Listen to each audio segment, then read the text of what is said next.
Rahul Dev ji, you like Congress, you hate BJP, you like BJP, you hate Congress. मैं ऐसे कह रहा हूं, कोई भी किसी का भी व्यू पॉइंट हो, जो एंटी इंडिया कोई नहीं है भारत में, और मैं नहीं मानता हमारी डिबेट में भी कोई एंटी इंडिया है, और किसी भारतीय को एंटी इंडिया होने की क्या जरूरत है। पर सर, इल्हान उमर ये कोई एक अकेली नहीं है, कोई भी हो जिनका स्टैंड भारत को लेके बहुत क्लियर है, क्रिस्टल क्लियर है। She has no doubt, we may have, और आवर पॉलिटिशियंस में हैव, उनको कोई डाउट नहीं है।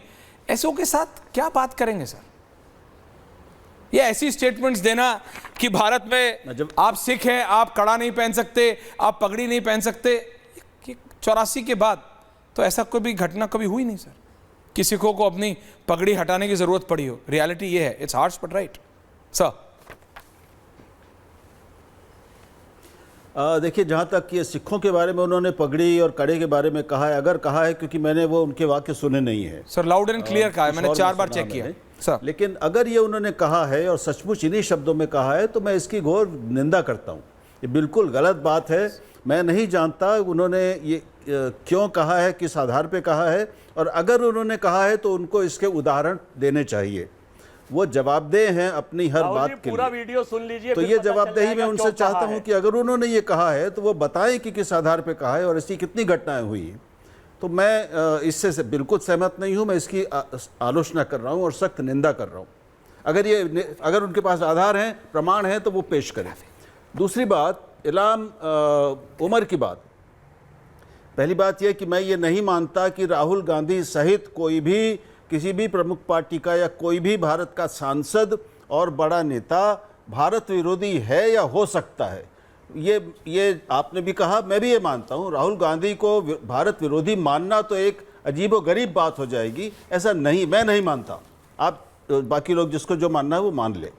लेकिन उन्होंने जो उमर से जो मिले हैं, मैं नहीं जानता, अगर आपको जानकारी हो तो बताइएगा मुझे कि वो जो कई सांसदों के साथ, जिनमें से एक उमर भी थी, बातचीत क्या हुई, किसने क्या कहा, और क्या राहुल गांधी ने इल्हान उमर से कुछ कहा, उनसे क्या कहा, मेरी जानकारी नहीं है ये। आप बताइए। तो जब तक हमें ये ना पता हो कि बातचीत क्या हुई, क्या कहा गया या पूछा गया या क्या जवाब दिया गया, केवल वो वहाँ पर उपस्थित थी, वो वहाँ की सत्तारूढ़ पार्टी की सांसद हैं, तो अगर वो वहाँ सिर्फ मौजूद थी तो इसको हम भारत विरोधी कैसे कह सकते हैं, जब तक कि हमें ना मालूम हो कि उन्होंने कहा क्या और राहुल गांधी ने क्या कहा। दूसरी बात कि अलग अलग लोकतंत्र की अलग अलग विशेषताएं होती हैं। भारत में भी दूसरे देशों के विदेशी नेता आते हैं, भारत के विदेशी नेता भी दूसरी जगह जाते हैं, और वो जाते हैं तो उनको सरकारें भी एंटरटेन करती हैं, संसद अलग से करती है, संसदीय जो संस्थाएं होती हैं जी। हमें इसलिए ये देखे बिना और जाने बिना कि बातचीत क्या हुई, हमें इस तरह की बड़ी बातें मैं समझता हूँ कि नहीं कहनी चाहिए। अगर मैं राहुल गांधी से ये भी उम्मीद करता हूँ कि उनको अगर मौका मिला हो, मैं चाहता हूँ उनको ये कहना चाहिए था कि उनको उस मीटिंग में इल्हान उमर से उनके भारत संबंधी रुख पर, उनके कामों पर विरोध प्रकट करना चाहिए था। उन्होंने किया कि नहीं किया ये नहीं मालूम मुझे। सर, अब मैं आपको बताता हूं, 5 अलग अलग आर्टिकल्स की कॉपी है सर, जो अमेरिकन डेलीज में छपे हैं। उसमें एक में एक बात कॉमन है। Ilhan specifies her stand on Jammu and Kashmir, on POK, on Azad Jammu and Kashmir. ये अपने आप में बताता है सर क्या बात हुआ। अगर पूरा आर्टिकल में पढ़ने जाऊंगा तो डिबेट निकल जाएगा। मैं कह रहा हूं, इल्हान जब राहुल गांधी के सामने, ऐश्वर्य एक मिनट, बिल्कुल सर आप बोलिए, लेकिन मैं कह रहा हूं सिर्फ इतना, राहुल भारत के लीडर ऑफ ऑपोजिशन के सामने कोई भी नेता जम्मू कश्मीर पे अपना मतलब एंटी इंडिया स्टैंड रख रहा है, and we are keeping a smile face, मतलब सर आप बोलिए sir, how do you want to defend it? मेरे को फिर ज्यादा हो जाएगा जी। आपने जो पढ़ा उसमें क्या यह है कि राहुल गांधी ने इन बातों पर क्या कहा उनसे, इल्हान उमर से? सर ये है कि नहीं है, और अगर है तो बताइए कि क्या कहा उन्होंने। उसके आधार पर फैसला कर सकते हैं हम। मैं सिर्फ इतना कह रहा हूं, मैं डिबेट में शहजाद जी को बुलाता हूं और राहुल देव जी को बुलाता हूं। मेरे को नहीं पता है कि आप एग्जैक्टली क्या बोलेंगे, लेकिन मुझे पता है कि शहजाद का स्टैंड क्या होगा और राहुल देव जी का क्या लाइन होगा। समझ रहे हैं सर? राहुल गांधी जी इल्हान ओमर को मिलने जा रहे हैं, उन्हें एग्जैक्टली पता है इल्हान ओमर का स्टेटेड स्टैंड भारत को लेके क्या है। राहुल देव जी, आपने मेरे से ज्यादा डिबेट्स किए, आप समझिए sir, you been an anchor too, आपने एंकर भी किया, आपने डिबेट भी किया, आप अपने पैनल में बुलाते थे। आप मुझे यह कह रहे हैं कि आप किसी बीजेपी सुधांशु या पुराने नेताओं को बुलाते थे, आपको पता नहीं होता था कि उनका स्टैंड क्या प्रो कांग्रेस होगा? कभी सुधांशु त्रिवेदी का, शहजाद जी का स्टैंड प्रो कांग्रेस होगा? क्या अजय वर्मा जी का स्टैंड प्रो बीजेपी होगा?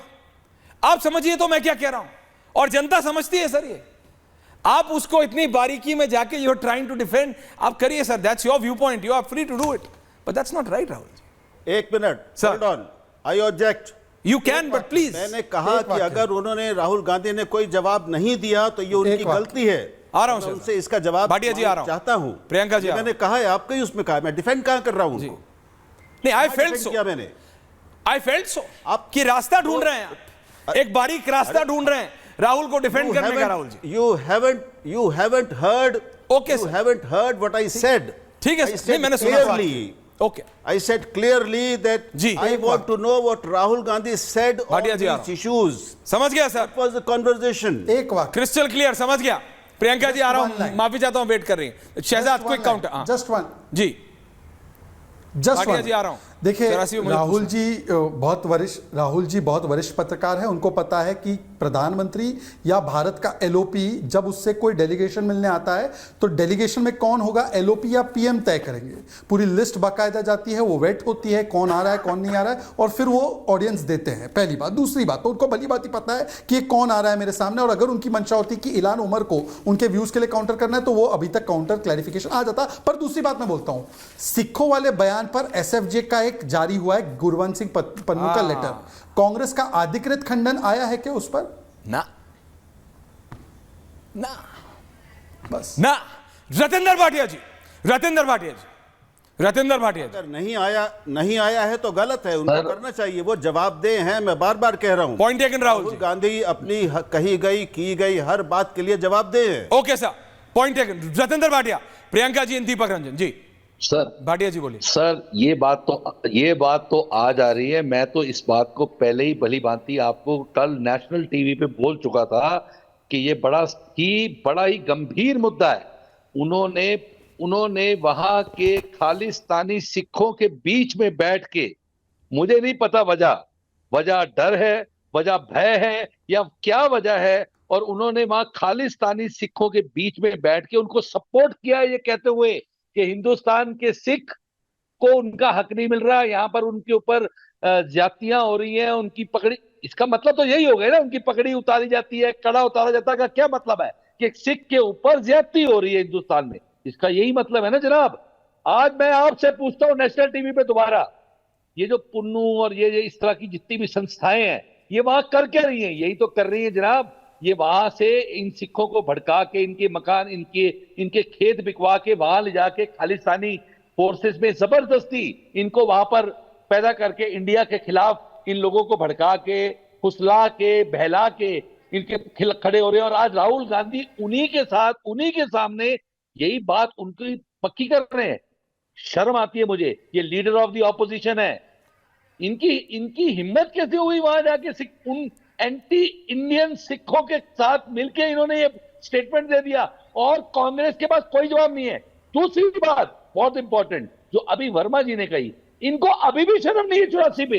ये अभी भी 84 पे सफाइयां दे रहे हैं और कह रहे हैं भिंडरा वाला आतंकवादी था, फलाना हो गया, ये हो गया, इसलिए हमने ऐसे कर दिया, लोग भड़क गए।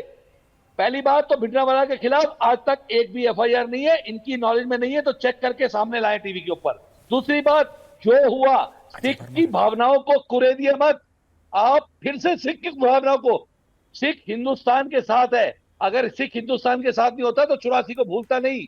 आपने जो 84 में किया, आज उस पर शर्मिंदा होने की बजाय उस पर सफाइयां दे रहे हैं। शर्म होनी चाहिए आपको वर्मा जी, कैसी बात कर रहे हैं आप। मैं तो कह रहा हूं कांग्रेस आज भी सरेआम सिख का मजाक उड़ा रही है। ऐसा स्टेटमेंट देके टीवी के ऊपर वर्मा जी कर रहे हैं। अपने लीडर को डिफेंड करने के लिए आपने दोबारा 84 को छेड़ दिया। मैं तो कहता हूँ जनाब ये बहुत सीरियस मैटर है, इसको तो एनआईए को देखना चाहिए। सरकार की आम आदमी शेल पार्टी को कंपनी वो और क्यों नहीं करती मुखौटे है? चेहरे के आप रूप में आप सुनिए, बैठ जाते हैं, आप आपकी सुनिए, हिस्ट्री सबको पता एनआईए है एनआई आप सुनिए भाजपा जरा, की बी आम टीम आदमी है पार्टी को और उनको कहते हैं अघोषित कि मैं प्रवक्ता फंड है दे रहा भाजपा के हूँ, और सरदार जी। आम आदमी पार्टी के साथ जब आप इंडिया आप बड़े अलाउंस लगाते सम्मानीय हैं तो हैं, फिर आप लेकिन जाके उनको भाजपा के सपोर्ट करते अघोषित हैं। प्रवक्ता है कमाल के आप, नेता है और यार आप। भाजपा विचारधारा